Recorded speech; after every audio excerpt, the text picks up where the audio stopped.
كان راقد. كان في ليبنوز. لو عندك الرساله، ايش رايك في هذا الفطنه هذه تاع السيما؟ شوف، حاجه الاولى ولا حبيت كيما راه يقول تكلم شويه على الاربيتراج. قال لك، ولكن قال لك لازم نحسنوا الامور. قالوا له خاطرش ديتها للواد، كان راقد كان نقول لك فطن دوكا كي جبدوا له ودنيه فطن. الحاجه المليحه كاع اللي باش يتحسن الكره وكلش في الاربيتراج في الفوتبول، يفو كي يروح هو وجماعته. صاي سي ان ايشيك توتال. جامي اون كوب دافريك دوبوي لا كرياسيون دو لا كاف ندارت كيما هاد الخطره، كارثه تاع لا كاف. دونك هنايا سي اون، الناس اللي محترمين يحطوا لا ديميسيون ويروحوا. هذه وحده.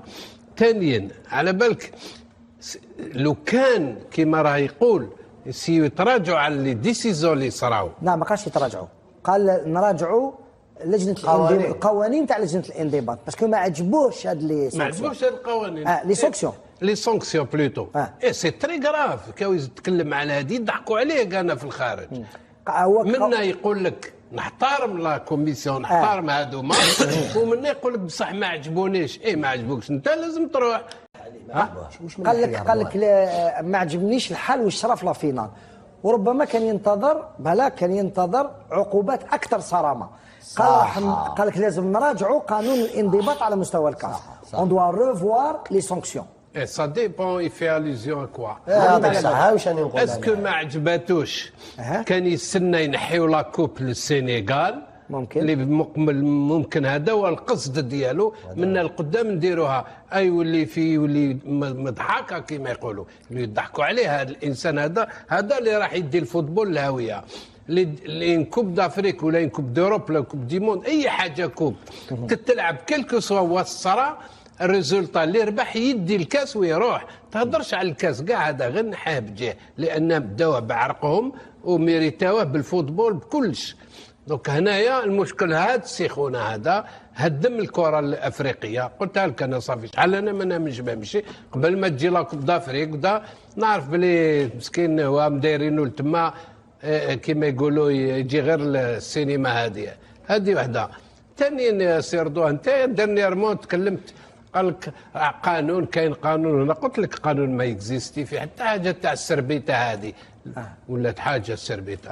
راك تشوف الشامبيون دونجلتير كاين سربيته كان مع مرة سربت، يمسح عقرو، يمسح البالون، يدخل تريكونا، يمسح السربيته، يحط ولا هذا السربيته ولات سينما.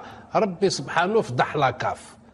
ما كاين لا افير سربيته لا افير كذا. فضح بلي هاد ليكيب ماهيش تاع اللي تسير الفوتبول افريكان. سيتو سي فريمون دي جون يحترموا نفوسهم يجبدوا روحهم انه نعيشوا بقى على خير. سيتو هذا هو. محمد الشيخ، كيف ترى هذه القضيه، قضيه شياخه الذي ادلى بهذه التصريحات؟ ربما كشاب يمكن ان المدرب يغض الطرف عن هذه القضيه ويقول سي تنجان من حقه زعف كيما راحش لا كوب دافريك. كيفاش تشوف التعامل الان تاع المدرب ولا اللاعب حتى مع زملائه لما يقول انا كنت عندي مكانتي؟ هو اللاعب ما قال والو. جو رجوع محمد، الكلام اللي قالوا حاجه عادي، وانا جو سوي داكور مع اللاعب هذا، لان كاين دو جوار اون بوينت هو احسن منهم وحده. ثانيا كان هو اللاعب اللي كان يكون مع بونجح في غياب قويري طبعا المصاب. صح.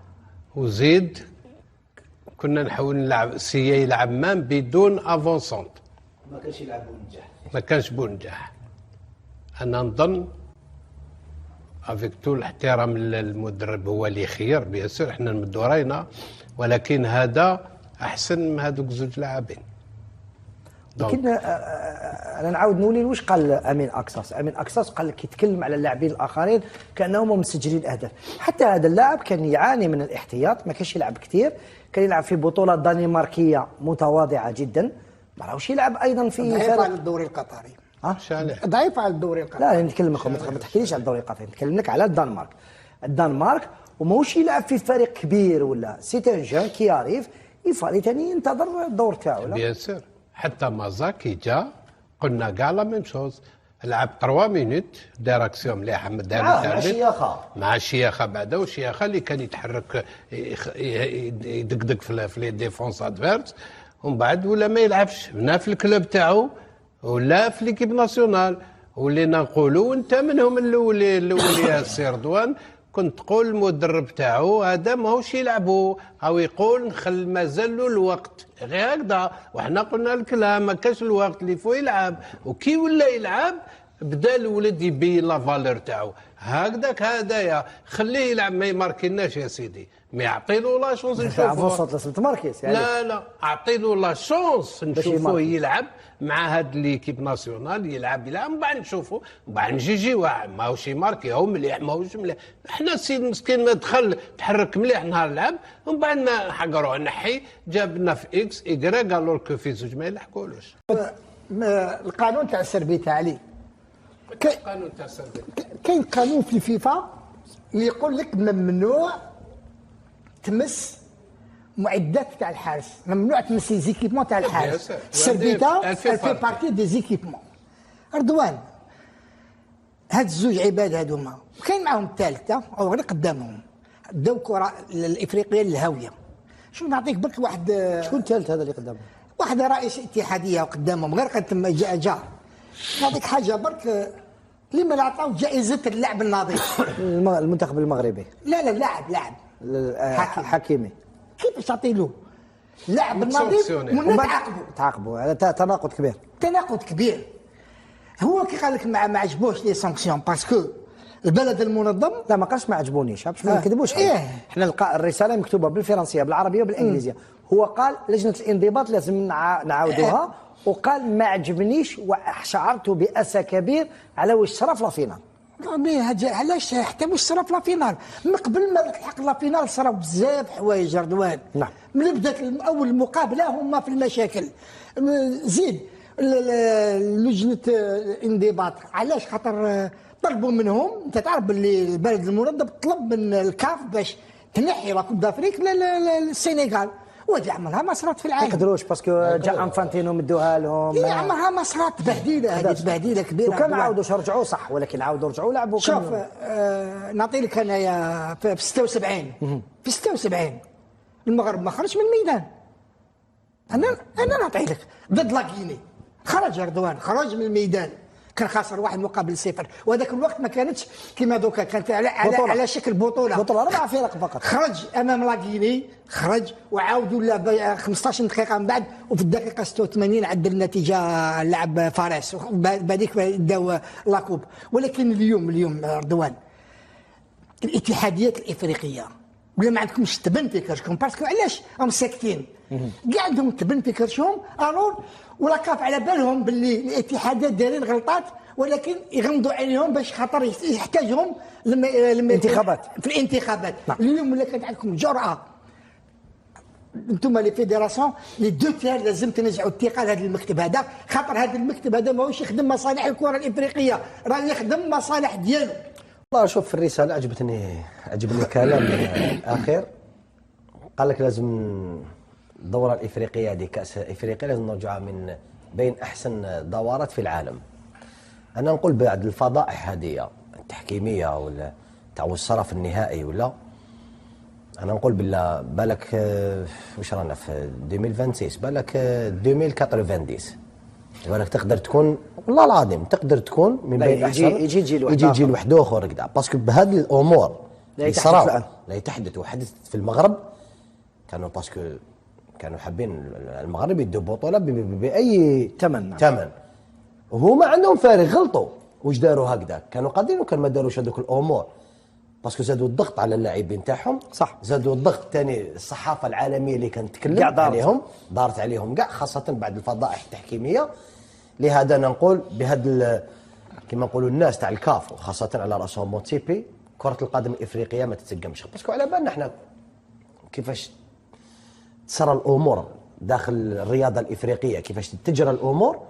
توجور كاين الاربيتراج كاين كذا، مي في دوره مغلقه خاصه في 2026 بالفار، ودوكا العالم دوكا في تقدم الاعلام العالمي كاع ولا يتبع هذه الدوره، وصاروا هذه الفضائح. انا نقول باللي محال تتسقم الكره الافريقيه.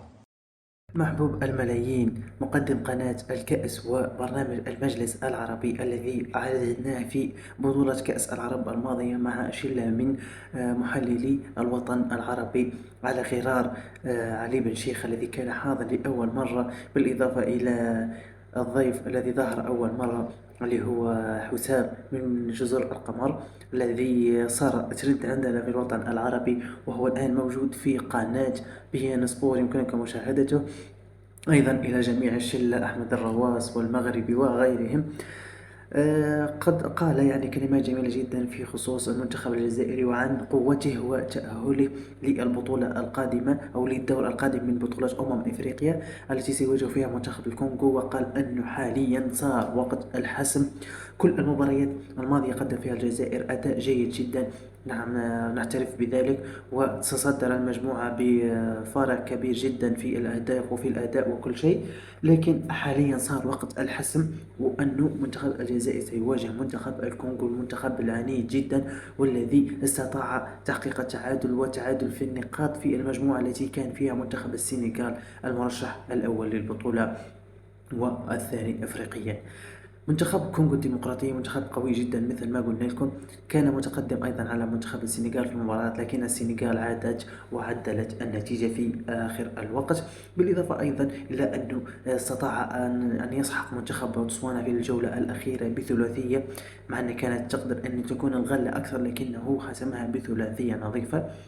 أيضا منتخب الكونغو رأيناه ضد المغرب كيف لعب في التصفيات والعديد من المباريات، يعني خاصة في السنين الأخيرة منتخب الكونغو صعب جدا، وبدنيا منتخب خطير جدا، ولديهم رأس حربة قوي جدا، مهاجم نادي بيراميدز شفناه في البطولة الإفريقية، مهاجم قوي جدا يجب الانتباه له. لكن طبعا الجزائر مثل ما شفتوا أنها لعبت ضد غينيا بتشكيلة احتياطية 8 منها من التشكيلة الثانية، وفي الشوط الثاني كانوا كلهم من التشكيلة الثانية، من حراسة المرمى ماندريا الذي أخذ مكان زيدان إلى رأس الحربة الذي شارك لأول مرة له بقرار، بالإضافة أيضا إلى العديد من اللاعبين الذين رأيناهم وأبدعوا، وصار الحمل الأكبر على بيتكوفيتش في اختيار التشكيلة الأساسية للمنتخب.